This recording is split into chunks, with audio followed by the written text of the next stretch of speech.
What up, peeps? Phil back again with another video. In this one, this is a continuation of yesterday's video that I posted, or maybe not yesterday. Depends when I put out this video. But basically, this is a continuation of converting program files from the new MPC to the MPC 500. Now, this one in specifics, we're going to look into chopping samples on the MPC Live II, drum breaks as well, and probably some like bass samples or whatever. But basically, I have a track that I downloaded from Tracklib, and I'm going to be doing all the chopping and stuff on this machine right over here, and then we're going to arrange it on the MPC 500. So yeah, let's get to it. Okay, so now we're in the MPC Live II rather, and we're gonna pull out a break to start with. So I have my breaks saved in this folder, and you just have to go to Documents. Okay, so Beautiful Struggle. I don't know, we're just gonna choose. Okay, that one sounds good. So I'm gonna load this one. And now, I'm gonna go over here to Menu, Sample, Edit. And over here, we're gonna go to Threshold. Now we can adjust the threshold until it's something that I think it's more suitable to work with.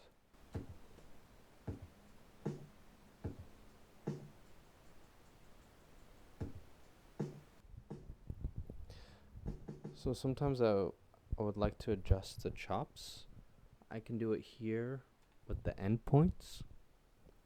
I just do it a little bit, use the Q links right over here. See, I don't really like the clicks. What you can also do, you could do Shift 0 snap. So it would adjust it to a 0 crossing. So there's no pops. This one, Justice.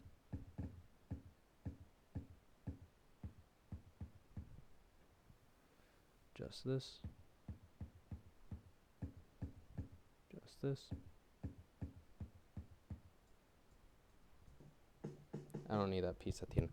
Anyways, okay, so with this, what you want to do is go to Shift Convert, then instead of new drum program using slices, you want to do new program with new samples. So why you want to do this is because that's the only way the MPC 500 will recognize you having different samples. Will recognize the different samples, and you can assign them to the different pads. Otherwise, if you just export the program file with new drum program using slices, it's not going to detect the slice points. So you go to do it. Okay, so I'm gonna just change it around, and as I said in the last video, I'm not gonna have anything in pads 13 to 16. So let me go to Assign Samples. I like this one, so I'm gonna just drag this sample to this.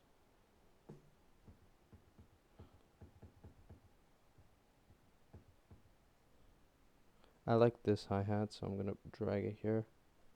With these 4 samples, I'm just gonna clear pad, clear pad, clear pad, clear pad. I'm just gonna rename it to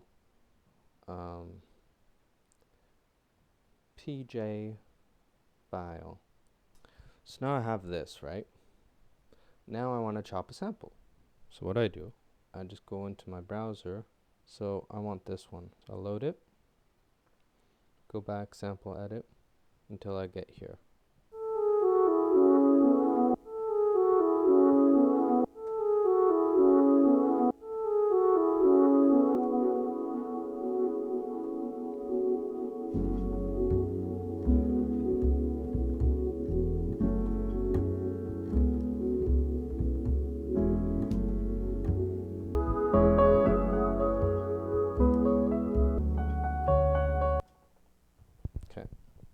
So with that, I want to go to convert,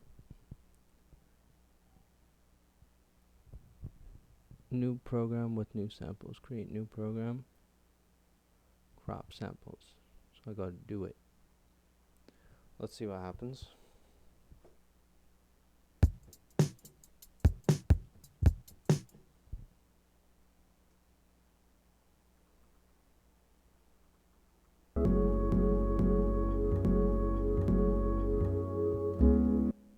So I'm gonna do a little bit of dirty work right now, and I'll be back.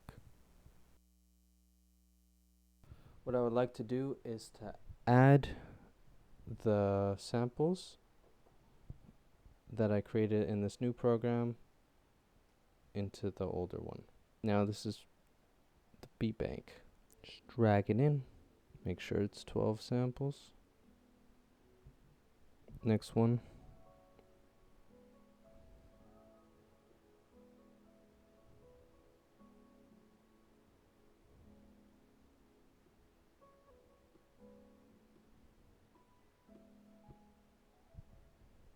So I just wanted to specify that there are two methods of when exporting the samples. Create a new program, the samples will be in another section, and then you just have to drag it back into the program if you want everything in the same program. Or you could just create the new program and then export each program separately. It's up to you.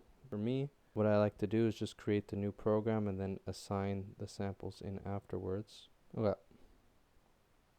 So convert, do it. Then afterwards, when I go back inside here, I want to assign samples. So one, like that. I'll just put it in the kits, then do save. Okay, I'm preemptively celebrating here, but I think I'm almost got it. As you could probably see, it's nighttime outside. Maybe not. It was just a lot. There was an issue regarding the bit rate of the sample, and basically whenever you would make a new drum program off the MPC Live II, it would convert whatever sample that's in 16-bit to 24-bit. So what I tried to do is just to convert the samples to 16-bit, but then it wouldn't recognize it off the program file. So what I ended up doing in the end was I used the program file as a template from the MPC Live II, and then I dragged in all of the converted 16-bit samples into the respective places. So now I can now load this onto the machine, and hopefully it'll show up as a program and it'll work. So over here I explained, like in the last video, go back into my program file. I saved it in the kits.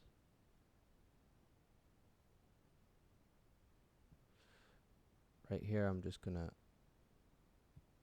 drop it in. This one I colored in green. Alright, so now when I export is 1,2500 program, documents, MPC, my documents folder, and I'll make a new folder, call it PJ,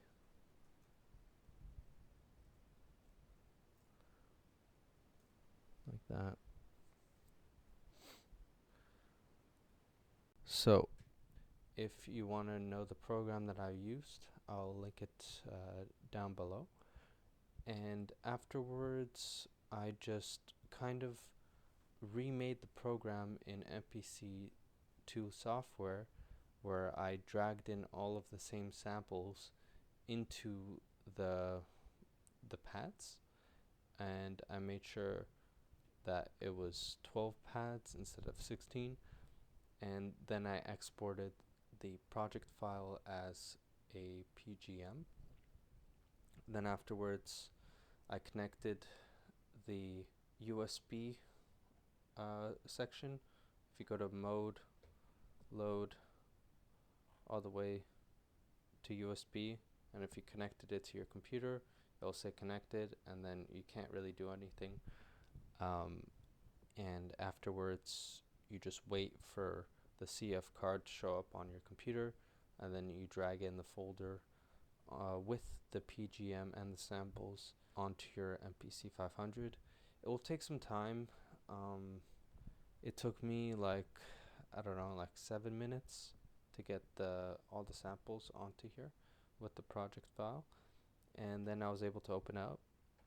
So I went to program, and this is after I did a beat just to demonstrate what I did as my final results of the project. But if you go into the sample assign, you can see that I had everything.